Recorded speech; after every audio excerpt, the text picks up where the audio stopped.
अमरावती शहरातील गाडगेनगर परिसरात नवजीवन कॉलनीत राहणाऱ्या एका ज्येष्ठ दाम्पत्याचा घात झाला। दुकानातून नवे सोने घेतल्यानंतर ऑटोने घरी जाताना अज्ञात दोन युवतींनी सोन्याचे पोत लंपास केली। गाडगेनगरमधील गाडगेबाबा मंदिराजवळ एक खळबळजनक चोरीची घटना घडली आहे। 68 वर्षीय लक्ष्मण गंगाराम रामटेके हे त्यांच्या पत्नीसह ज्वेलर्सच्या दुकानात त्यांच्या मुलीने बनवलेलं 14 ग्रॅम वजनाचं सोन्याचं आभूषण घेण्यासाठी ते गेले होते।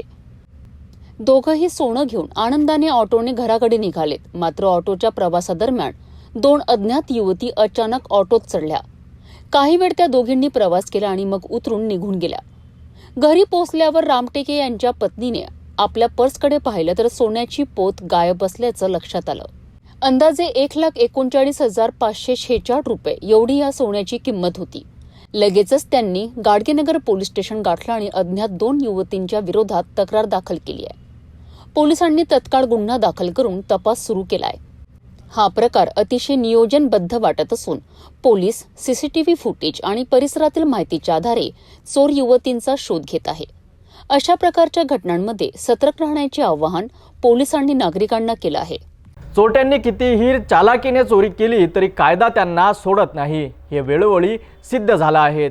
या घटनेनं पुन्हा एकदा ऑटोमध्ये प्रवास करताना सावध राहण्याचा इशारा दिला आहे। आपणही घराबाहेर निघताना आणि सोनं नगदी घेऊन प्रवास करताना सजग रहा। पुढील अपडेटसाठी पाहत रहा सिटी न्यूज।